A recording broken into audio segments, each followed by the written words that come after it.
श्री स्वामी समर्थ. नमस्कार सगळ्यांना. आज भरली वांगे मसाला बनवणार आहे.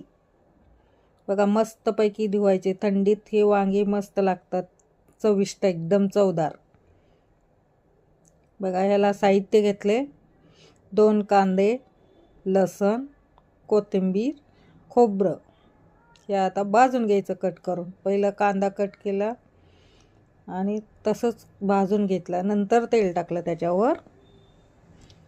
पटापटा भाजून घ्यायचं मंद आचेवरच. मग थोडंसं आत्ता तेल टाकले. कांदा भाजून झाला. खोबरं, लसण हे सगळं त्यात भाजून घेतलं. शेंगदाणे पण टाकले त्यात. चव मस्त येते त्याबरोबर शेंगदाणे वाटल्यानंतर.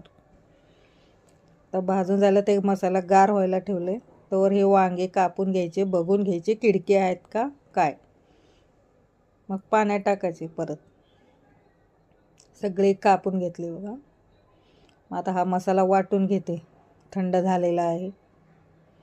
चांगले याचं बारीक करून घ्यायचं मसाला. थोडं याच्यात आपलं तिखट टाकायचं, लाल.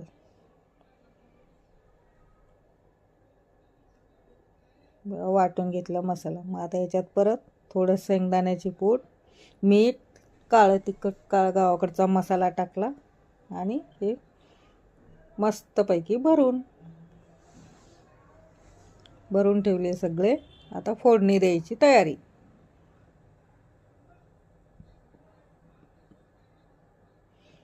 भरून झाले.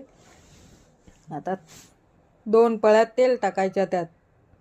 2-3 छोटे छोटेच आहेत ते. मोहरी टाकली. तडतड झाल्यावर मग ते आपला वाटलेला मसाला टाकायचा. दुसरं काय नाही टाकायचं.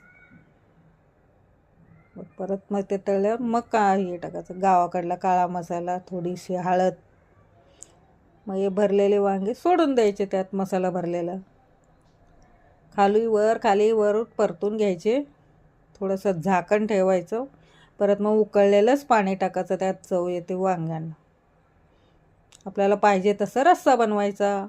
जमलं का बघा. तुम्ही पण असं करून बघा. एकदम छान, रसरसीत, टेस्टी. वरून कोथिंबीर पेरली त्याच्यावर.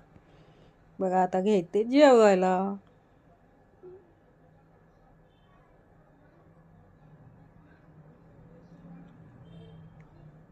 तुम्ही पण असंच करून बघा.